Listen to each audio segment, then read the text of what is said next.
Benvenuti alla prima edizione del nostro audiogiornale dedicato al Friuli Venezia Giulia. L'amministrazione regionale informa che sul portale Sistema Tessera Sanitaria, nella sezione riservata ai cittadini, è stata attivata una nuova funzionalità che permette di stampare in formato PDF la propria tessera sanitaria.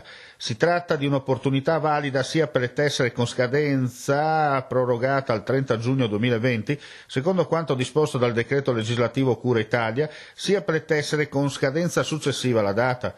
Come previsto dal provvedimento nazionale, si ricorda che le tessere soggette a proroga non hanno validità TIM e quindi non possono essere utilizzate per usufruire delle prestazioni sanitarie all'estero.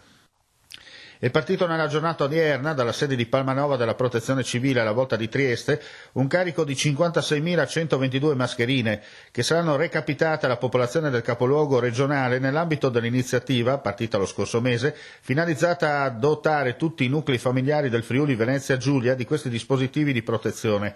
Lo ha comunicato oggi Riccardo Riccardi, vice governatore con delega alla salute e protezione civile del Friuli Venezia Giulia, dalla sede della stessa a Palmanova, da dove è partito il convoglio, al quale la prossima settimana ne seguirà un altro per completare la distribuzione nella città di Trieste. Si tratta, come ha ricordato lo stesso Riccardi, di mascherine lavabili fino a 20 volte e quindi riutilizzabili per 40 giorni.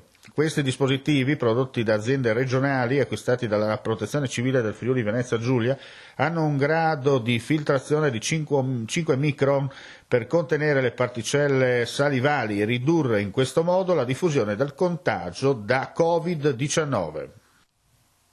Fincantieri ha riaperto i cancelli questa mattina degli 8 cantieri in altrettante regioni d'Italia, secondo la ripresa graduale dell'attività, come annunciato nei giorni scorsi. In cantiere è rientrato per il momento 1/10 dei dipendenti, ma molti sono coloro che lavorano in smart working.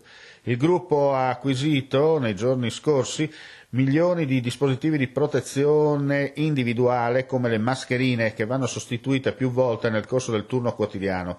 Questi dispositivi vengono consegnati in kit a ciascun lavoratore all'ingresso sin dal primo turno dell'alba odierna.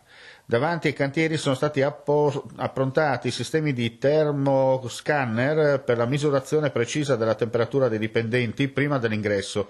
A Monfalcone, il cantiere più grande dell'azienda, lavorano oggi 685 dipendenti divisi in turni diversi. In smart working sono al lavoro oltre 150 persone.